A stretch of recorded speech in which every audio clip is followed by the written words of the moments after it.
Ayan, okay. Welcome back sa aking YouTube channel. It's me, Infanta PS Vlog. Yan, okay mga kaipanta. Today, this video, modern tayo sa Shopee. Yan, ng mga pellet. Ito ay Striker Diabolo, Astro 18, at saka Silver Streak. Ngayon, i-unbox natin tapos i-testing na rin natin. I-unbox muna natin mga kaibigan. Atin ang buksan. Tatlong uri ng pellet. Usapang pellet muna tayo ngayon. Pakita ko sa inyo.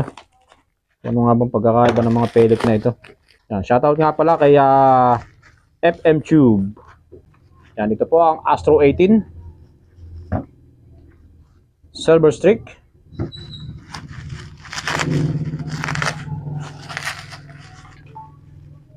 Striker Diabolo. Yan, okay, buksan natin muna mga kaipanta ang Striker Diabolo. Ito ay 20 grain. Okay. Ito ay mas mabigat ng kaunti sa Astro 18.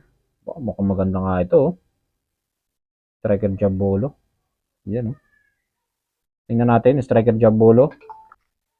Ano, okay? Ilagay natin ito mga kaipanta, ang Striker Diabolo. Isa-isa natin bibuksan ng mga pellet. Higa natin dito. Okay. Tapos Silver Streak. Kuha tayo ng isa.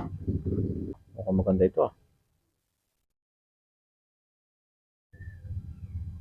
Mukhang maganda itong Silver Streak . Parang type ko . Higa natin, Silver Streak. Okay. Astro 18. Ayan, okay. Shoutout nga pala kay Sotero Prohibido Jr. Maraming salamat sa pag-share ng video. At ganoon din kay Newbie TV. Maraming salamat. Yan, okay. Yan ang mga kaipanta. Meron tayong tatlong uri ng pellet.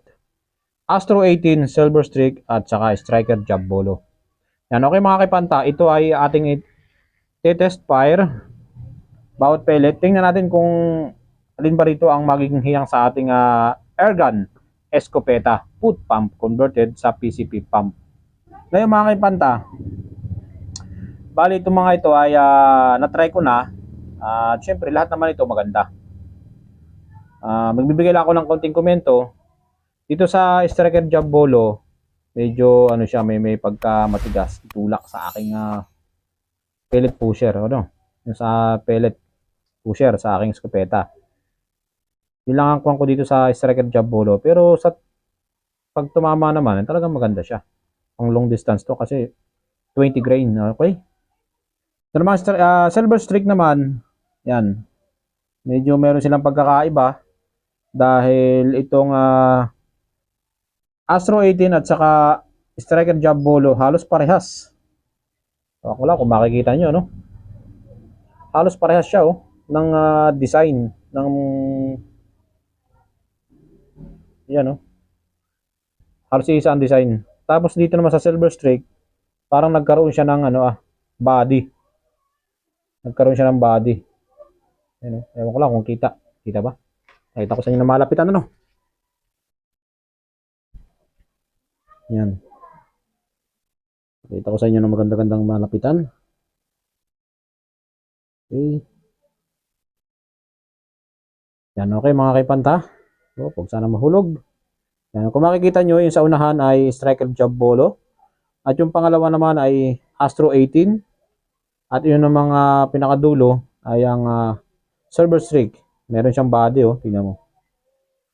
Yan, okay. Halos pares lang itong dalawa. Itong Striker Diabolo at saka Astro 18. Yan, medyo may pagkakaiba lang dito sa isa. Para nagkaroon siya ng yung body. Okay. Higa pa natin. Yan, okay. Diba? Yan, ngayon mga kaipanta, itong tatlong uri ng pellet ay iti-test fire natin do sa ating firing range, okay? Antabi lang kayo mga kaipanta. Yan. Tingnan natin kung alin dito ang mas magandang tumama. Okay, Silver Streak. Yan, okay. Astro 18. Ayan, okay mga kaipanta. Ngayon, napag-usapan na natin itong ating pellet na in-order, na i-unbox na natin. I-test fire na lang natin siya, no? Ang gaya na sinabi ko, sa Striker Job Bolo, matigas siyang itulak dito. Matigas itulak dito sa aking pellet pusher. Hindi kagaya nitong Silver Streak at saka Astro 18, okay naman siyang itulak. Okay? Yan, okay mga kaipanta. Titesting na lang natin itong mga pellet natin na in-order. Tapos mga kaipanta, usapang naman, scoop. Okay? Usapang scoop na mga local. Sa madalit sabi, siya, made in China. May mga nagko-comment na ang mga local na scoop ay nawawala sa pagkasero makalipas ang ilang araw.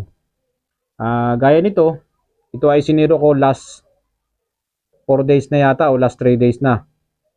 Siniro ko siya dahil nag-hunting kami. At yun na nga, yung huling upload ko ay ilang araw na ba lumipas. Yan, hindi ko alam kung 3 days na ba o 4 days. Magpo 4 days na yata. Ngayon, sa madalit sabi, kailangan natin i-check para mapatunayan natin na talagang nawawala nga ba sa zero matapos na lumipas ang ilang araw. Yan. Hindi kagaya ng mga branded na scope na talagang hindi siya nawawala sa pagka-zero. Ewan ko lang ha. Pero ito ngayon aalamin natin kung talagang nawawala nga ba sa zero after ng ilang araw makalipas na i-zero. Okay? Tapos, usapang naman tayo, silencer, tingnan niyo yung pagkakagawa ko sa aking silencer. Yan, okay mga kaipanta, tingnan niyo yung pagkakagawa ko sa aking wala po itong alog-alog. Yan yung pinaka-fittings na ang size yata nito ay 3/8 ba yun? 3/8 o yan. Bali yung dito ay meron din siyang thread sa loob nito. Ito naman yung sa loob, sa labas naman yung pinaka-thread niya. Yan. In-order ko lang sa Shopee ito. Yan, okay. Bali, binutasan ko dito, nilagyan ko ng thread. Tapos nilagyan ko na siya ng epoxy. Yan, nilagyan ko siya ng epoxy. Kaya wala siyang kalog-alog mga kaimpanta. Yan. So ay pinasok ko talaga siya dito. Tapos sinagad ko pa dito. Yan, okay. Kaya wala siyang kalog-alog. Tapos ito yung naman silencer na ginawa natin. Ito yung silencer na ginawa ko. Yan, okay. Kita ko sa inyo. Yan, okay. Tapos ito pa yung isang yung adapter din na female at saka male adapter. Yung thread niya nasa loob at saka sa labas. Parang kagaya rin nito. Yan. Bali, 2 pirasong ganito ang in-order ko sa Shopee para makagawa ako ng silencer. Okay? Hindi lang siya. Tapos aking nilibel lang siya, nilibel. Tapos nilagyan ko ng epoxy para hindi siya gumalaw-galaw. Okay? Yan. Ganito lang yan mga kaimpanta. Kaya nako, swak na swak talaga. Ngayon meron siyang counting makalabas dito na barrel. Kaya pag ito ipinasok ko, talagang siya, sagad siya dito. Didikit pa siya dito, didikit. Yan. Okay? Kaya wala siyang kalog-alog. Yan, okay? O, di ba? Yan, ito po yung diretso, walang kasabit-sabit. Ito ay ginawan ko na ng video, yung silencer na ito na wala talagang sabit. Yung mayroong silencer at walang silencer ay isa ang tama ng bala sa target. Yan, okay? Panoorin nyo na lang yung yung aking ginawang video.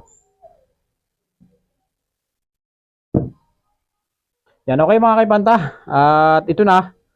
Ating gagawa ng video nga itong ating itong ating scoop. Tingnan natin kung nawala sa pagkakasiro. Okay? Tingnan natin kung nawala sa pagkakasiro. Lalagyan natin ang silencer at walang silencer. Tingnan natin kung ganoon pa rin ang tama ng bala.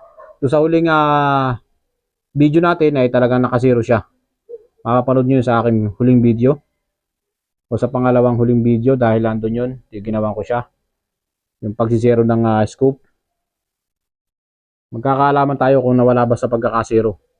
Dahil alam naman natin na ang mga local na scoop ay talagang nako. Ewan lang. Malalaman natin yan.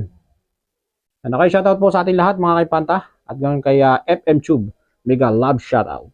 Alright. Okay mga kaipanta, tara, doon na tayo sa ating target shooting.